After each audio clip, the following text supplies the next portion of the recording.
आई भैया, हम गायक अखिलेश निषाद आप लोगन के बीच में एगो गवई धमाका पेश करतानी। हमके आशा ना बल्कि पूरा विश्वास बा आप लोग के जरूर पसंद आई। ए मुकेश भैया, एगो परदेसी परदेश जात बा, अपना पत्नी से कुछ मांगत बा। कौना भाव में? हो बनल बा जतरा,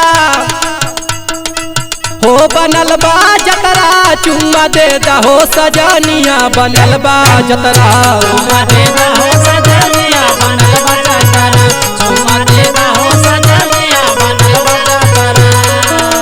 हो बनल बा जतरा, हो बनल बा जतरा, चुम्मा दे दहो सजनिया, बनल बा जतरा, चुम्मा दे दहो सजनिया, बनल बा जतरा, चुम्मा दे दहो सजनिया, बनल बा जतरा।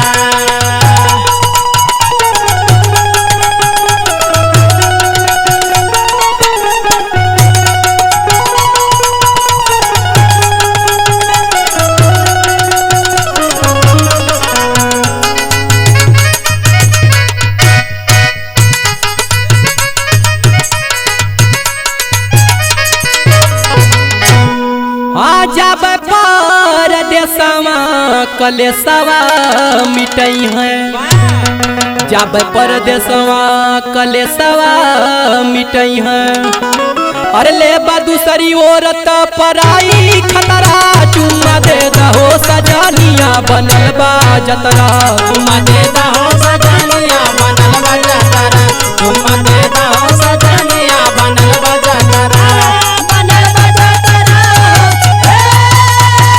बनल बा जतरा, हो बनल बा जतरा, हो बनल बा जतरा, चुम्मा दे दहो सजनिया, बनल बा जतरा, चुम्मा दे दहो सजनिया, बनल बा जतरा। कवनो तो नहीं निया के लागी नाही टोना, कवनो तो नहीं निया के लागी नाही टोना, पंडित जी बतवले अपन खोली पतरा, चुम्मा दे दहो सजनिया, बनल बा जतरा, चुम्मा दे दहो सजनिया, बनल बा जतरा, चुम्मा दे दहो सजनिया, बनल बा जतरा।